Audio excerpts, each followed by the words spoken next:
I live in the second most indigenous state in Mexico, and living here has been very healing for me because everything is run by women. It's one of the least colonized places I've ever been because people are still very proud of their culture, and the pre-Hispanic culture is very alive. The fabric of society is still intact. Everyone has their place. Everyone is treated as family. No one goes hungry. No one goes homeless. There's no eating disorders. Where I live on the coast, you can't even get a diet soda because the beauty standard is not trying to be skinny at all. The people are proud of their culture. They're proud of their art, their heritage, their music, and they're still practicing the traditional ways.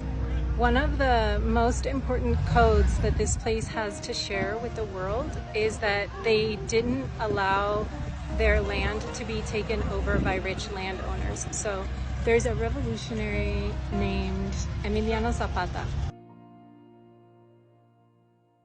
And Zapata has a famous quote that is, "He who works the land gets the land." And people here are very revolutionary, and they resisted the takeover of the land by rich landowners. So local people who are born here are able to still be on their ancestral land and not have to pay property tax or not even have to buy land, because even just a couple generations ago, depending on where you are, people were growing all their food and living entirely off the land. So if they were growing big fields of corn, now that is their family's land. One of the things that America is gonna have to wrap its head and heart around to be truly liberated is that you can't actually own the land, and that property tax is a scam and it's slavery because you're never really free. So people here live intergenerationally. It's normal for many generations to live together. Sometimes many brothers and sisters live near each other or in a compound. It varies, you know, there's rural and there's cities and there's mountains and there's ocean. So, you know, it depends, but living intergenerationally is normal. Women definitely get the last say. They do practice Catholicism here, but they mix it with their traditional ways by celebrating, for example, Our Lord of the Lightning Bolt. I consider myself a refugee here, a refugee from capitalism, a refugee from the misogynistic society in America, a refugee from a family that burns witches.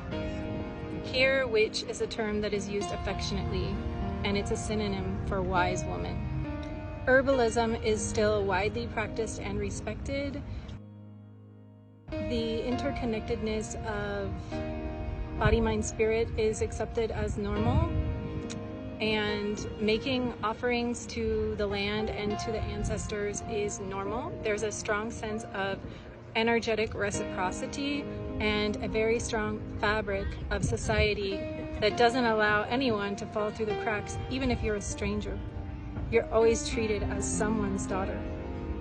In January, I'm going to be bringing a very small group of women here who want to see what matriarchy is like and how people live with energetic reciprocity with themselves, others, and the land, see the women in their herb gardens, and still practicing traditional arts.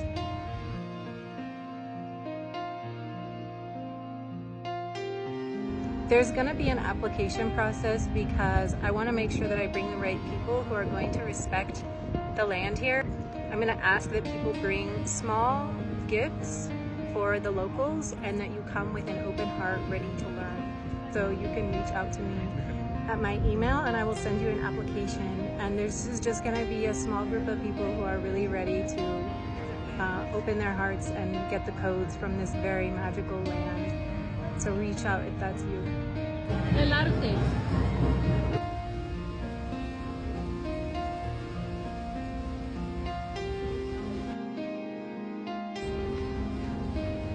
Y otra vez, ¿cómo se llama? Azucena. Azucena.